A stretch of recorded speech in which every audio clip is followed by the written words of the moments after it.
ನನ್ನ ಹೆಸರು Geetha, house wife.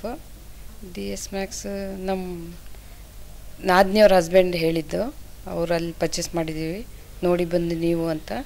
ಹೋಗಿ ನೋಡಿದ್ವಿ, ಎಲ್ಲ ಇಷ್ಟ ಆಯಿತು. ನಾವು ಫಸ್ಟೇ ಪ್ಲ್ಯಾನ್ ಇತ್ತು ನಮಗೆ ತಗೋಬೇಕು ಅಂತ. ಮತ್ತು ನಮ್ಮ ಮನೆಯವರಲ್ಲಿ ವರ್ಕಿಂಗ್ ಕೋರಮಂಗ್ಲದಿಂದನೂ ನಿಯರ್ ಆಗುತ್ತೆ ಅವ್ರಿಗೆ. ಮತ್ತು ಒಳ್ಳೆ ಕಾಲೇಜಸ್ಸು ಸ್ಕೂಲ್ಸ್ ಎಲ್ಲ ಇದೆ ಅಂತೆಲ್ಲ ಗೊತ್ತಾದಮೇಲೆ ಅಲ್ಲಿ ತೊಗೊಳಕ್ಕೆ ಇಷ್ಟಪಟ್ವಿ. ಆ ಏರಿಯಾನು ಚೆನ್ನಾಗಿದೆ, ಪೊಲ್ಯೂಷನ್ ಎಲ್ಲ ಕಮ್ಮಿ ಇದೆ ಅಲ್ಲಿ, ಮತ್ತು ಅಮ್ಯುನಿಟೀಸ್ ಎಲ್ಲ ಇದೆ. ಇಲ್ಲೆಲ್ಲ ಸಿಗುತ್ತೆ flats, but only parking area ಇರುತ್ತೆ ಅಷ್ಟೇ.